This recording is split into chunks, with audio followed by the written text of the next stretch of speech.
Assalamualaikum warahmatullahi wabarakatuh. Salam dan bahagia Bapak Ibu guru hebat. Perkenalkan, nama saya Aib Cacang, merupakan salah satu pendidik dari Sekolah Dasar SDN Cikuya, Kecamatan Pagaden, Kabupaten Subang, Provinsi Jawa Barat. Keberagaman siswa menjadi tantangan tersendiri bagi guru. Pembelajaran yang efektif harus mampu merangkul semua perbedaan dan membuat setiap siswa merasa terlibat. Untuk itu, menjadi sebuah tantangan bagi seorang pendidik untuk menciptakan pembelajaran yang mampu memfasilitasi semua kebutuhan peserta didik. Membangun proses pembelajaran yang berpusat pada siswa dan melibatkan mereka secara aktif. Mengoptimalkan keterlibatan siswa dalam pembelajaran melalui kegiatan yang menarik dan bervariasi. Pembelajaran berbasis IoT menciptakan suasana belajar yang lebih intensif dan menyenangkan. Teknologi membuat proses pembelajaran menjadi lebih menarik sehingga siswa lebih termotivasi. Dengan IoT, pembelajaran menjadi lebih hidup dan menarik. Penggunaan teknologi membuat siswa lebih aktif dan terlibat dalam proses pembelajaran. Dengan pembelajaran berbasis IT bertujuan untuk meningkatkan kualitas pembelajaran, memotivasi siswa untuk belajar lebih aktif dan memfasilitasi pembelajaran yang sesuai dengan gaya belajar masing-masing siswa, sehingga dapat menciptakan hasil belajar yang lebih optimal. Saya akan berbagi praktik baik dalam menerapkan pembelajaran berbasis teknologi informasi di Sekolah Dasar Negeri Cikuya. Melalui pengalaman ini, saya ingin menginspirasi rekan-rekan guru untuk juga memanfaatkan teknologi dalam meningkatkan kualitas pembelajaran. Sebagai langkah awal, saya melakukan asesmen awal untuk mengidentifikasi gaya belajar yang dominan pada peserta didik. Hasil asesmen menunjukkan bahwa peserta didik memiliki beragam gaya belajar, yaitu visual, auditorial, dan kinestetik. Mengingat keberagaman gaya belajar siswa tersebut, maka merasa perlu untuk menyediakan pembelajaran yang lebih variatif melalui pemanfaatan teknologi digital. Berikut video praktik baik saya. Selamat menyaksikan.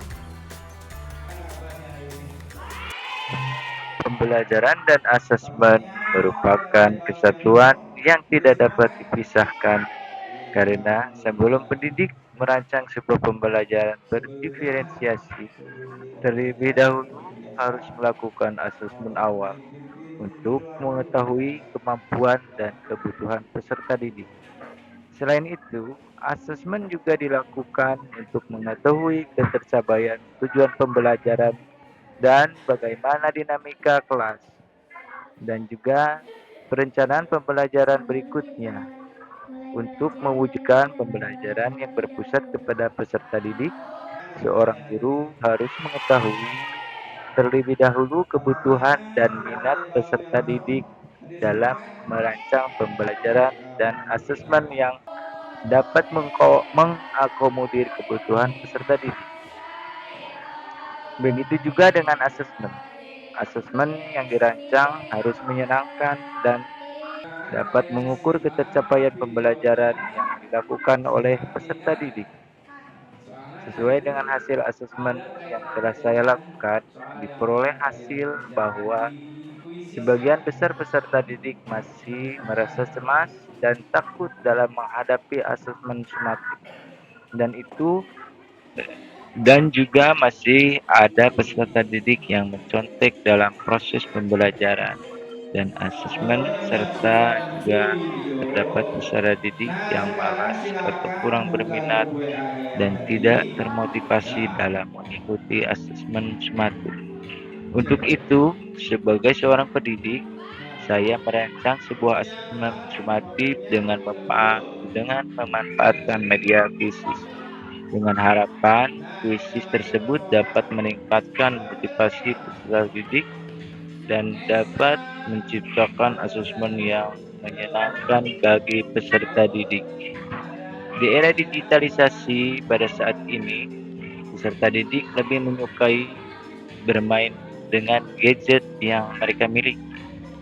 Tentunya, dengan keadaan seperti ini, dapat dimanfaatkan dalam proses pembelajaran dan asesmen. Asesmen yang saya lakukan ini ialah asesmen sumatif dengan menggunakan media kuisis. Tentunya, dengan menggunakan media kuisis ini, asesmen yang dilakukan menjadi menyenangkan dan dapat memotivasi peserta didik untuk belajar. Menampilkan barcode menggunakan LCD proyektor dan juga mengirimkan link akses kuis ke grup WA kelas. Selanjutnya, peserta didik dapat masuk melalui barcode atau link yang diberikan dan login ke dalam akses kuisis. Proses asesmen akan ditayangkan melalui LCD proyektor sehingga peserta didik dapat melihat proses asesmen yang mereka kerjakan. Peserta didik eh, peserta didik menyelesaikan asesmen sesuai dengan waktu yang telah disepakati. Dalam kegiatan asesmen yang dilakukan, terlihat bahwa asesmen yang menggunakan kuisis menjadi sangat menyenangkan dan interaktif. Juga peserta didik dapat bermain sambil menjawab pertanyaan.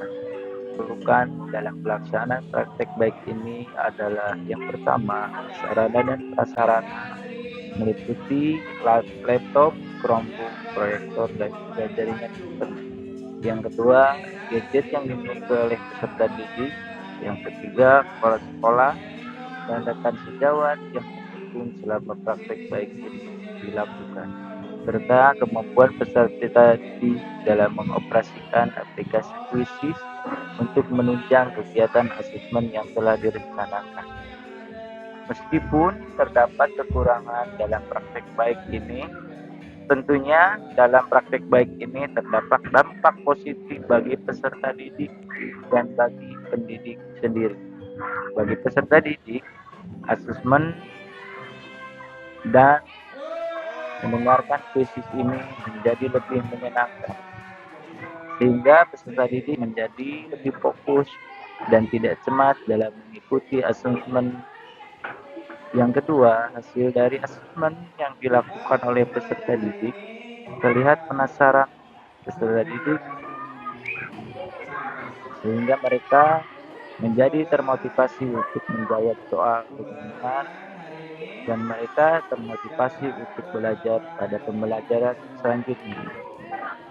Demikian praktik baik yang saya sampaikan. Mudah-mudahan bermanfaat diberikan hebat semua. Wassalamualaikum warahmatullahi wabarakatuh.